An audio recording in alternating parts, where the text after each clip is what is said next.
Well, now that we've given the GTR some extra power, it's time to look again at the braking department. Now, we already upgraded the brakes to R33 GTR items, but we just used the standard rotors and pads that came with them. Now we've teamed up with the guys from RDA EBC so we can fit up and test a set of their slotted and dimpled rotors and their yellow stuff pads. Okay, a brake test is rather simple. We have a performance box. So what we're going to do is we're just basically going to accelerate and then brake down to zero. Take down the result, do it again, accelerate, brake down to zero, get the results. Do that over and over again. And the whole idea is we actually want to see some brake fade. That is the whole point of the exercise. And there we are at over 100 and go. Okay, the first one is 44.1 meters.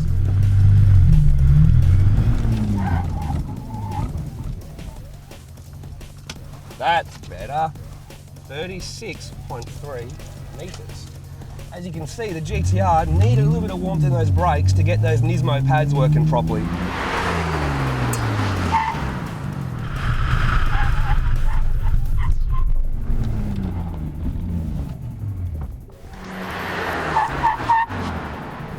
GTR certainly pulls up very well. Now 36, 37, 35, 36, 37, 38, 34, 37, 35, 36, 38, 37, 38. There was a 42 in there, I don't know why. 38, 37, 36, 37, 38. So pretty much the average stayed the same the entire time, around about the 36, 37 mark. So with the new pads, what we're going to be looking for is, can they perform as good as Brembo and Nismo pads can, or will they stop even better?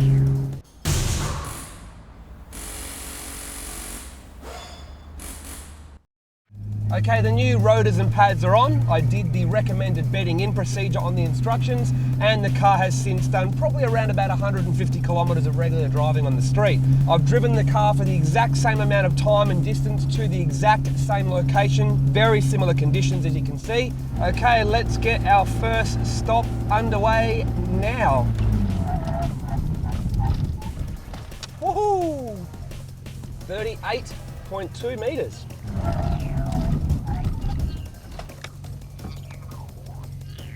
35.9 meters. 37 meters. 38.4.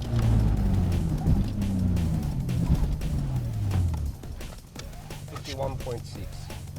Well, the first 13 stops weren't too bad. We saw 38, 35, 37, 36, 39, 36, 39, 38. So we're around about the same average over the first 10 stops as what we were before.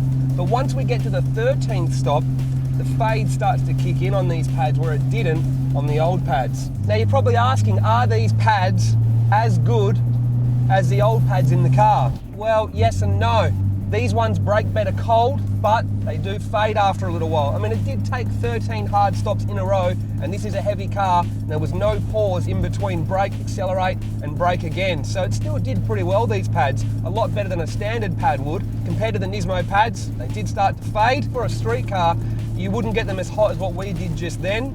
So they're pretty good for a street car and a car that you might take out to the hills. But for a full-blown race pad, I'd probably go up another compound.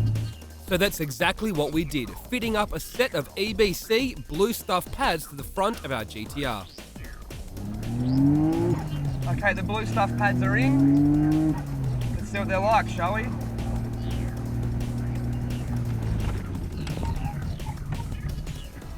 .7 meters.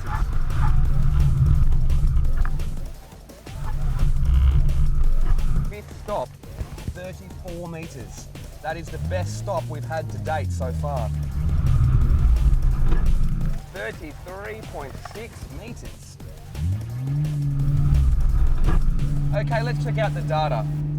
There is no doubt that the blue stuff pads perform much better than the yellow. Our best stop dropped under 34 meters, so 33.6 meters. That is supercar braking territory. Now there's always a little bit of inconsistency in the ABS and the road, etc. You know, just that little bit. But looking at the average overall, the brakes are now the best they've ever been. It's not suffering from any fade whatsoever. And this just goes to show regardless of the brake manufacturer or how good the brand is, you really do need to make sure that you choose the correct pad compound for your car to match what you're going to do.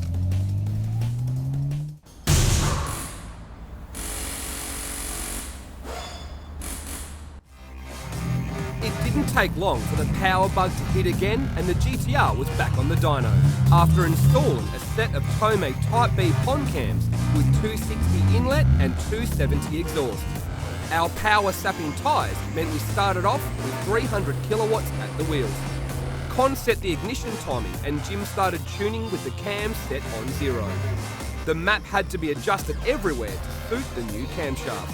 Once we started doing power runs, we picked up nearly 30 kilowatts straight away, on the same boost as before.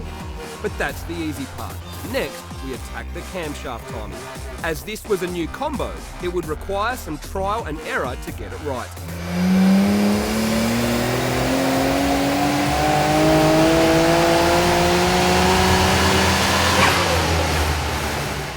After stopping for a coffee break, we ran the car with cold tyres and saw 344 kilowatts at the wheels, a better indication of the car's power. You can see on the graph it makes peak power with a little less boost than before, but comes on a little later.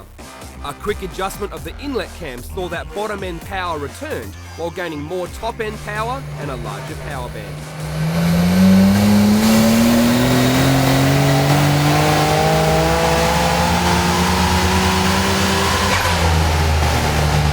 On the road, the car drives like factory below 4,000 RPM, but now has a nice lumpy idle and it hits nice and hard with more top end rush once it's on boost. That bug certainly has bitten hard now, so I'm off to buy some more go fast parts for the GTR.